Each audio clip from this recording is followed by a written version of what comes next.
What is an appraisal? Everybody talks about in real estate about appraisals and having this value come in either high or low or at value, right? So I wanted to dig into the details about what an appraisal was. So an appraisal is a third-party individual that comes in to evaluate the value of a property, which is what we're speaking about in real estate. The bank orders this because the bank is in the business of loans, not of real estate, right? They're in the business of money, not of real estate.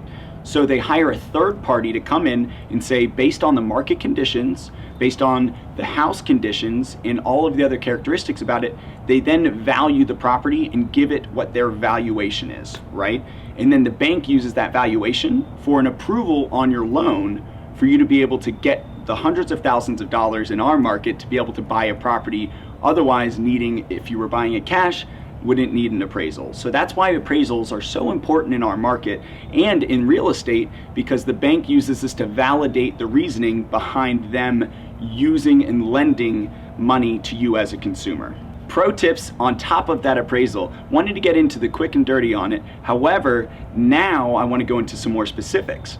So when appraisal comes in, there's three valuations they can give. They can give the most common, which is at value. At value means that it comes in at the contract price that you've agreed to. I would say this is 9 out of 10, maybe even more than that of the times. This is most likely in our market. So the other 10% is split between high and low. So as it sounds, low is when they value the property below the value of what your contract price is. This rarely happens except for crazy circumstances like what we're seeing in our market at times, when the value or the price people bid way above contract price and there's just no comparable sales for an appraiser to value that property at that price. When that happens, a lot of times what they'll have to do is you'll have to lower your price, or the buyer needs to bring the difference of that contract price and the value to the table and pay more at closing. I know that sounds crazy, but people are doing whatever it takes now to move into homes.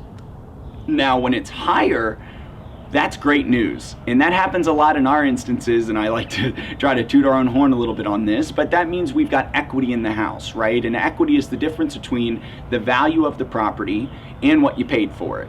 So hopefully there's a gap and that grows over time. So when it comes in higher, no, that doesn't mean you need to pay more. We need to tell the sellers. That's just good information for you to know, and then for you to feel good about the transaction, that it came in above the contract price and that you're potentially getting a deal on that property with move-in equity, meaning value in your property already at day one when you sign that dime. So those are the details regarding the appraisal and the three most common and results that come from those. And if you like this content, please subscribe below and make sure you follow our channel. We'll be coming with more behind the scenes as well as information regarding anything and everything real estate. So thanks for tuning in as always.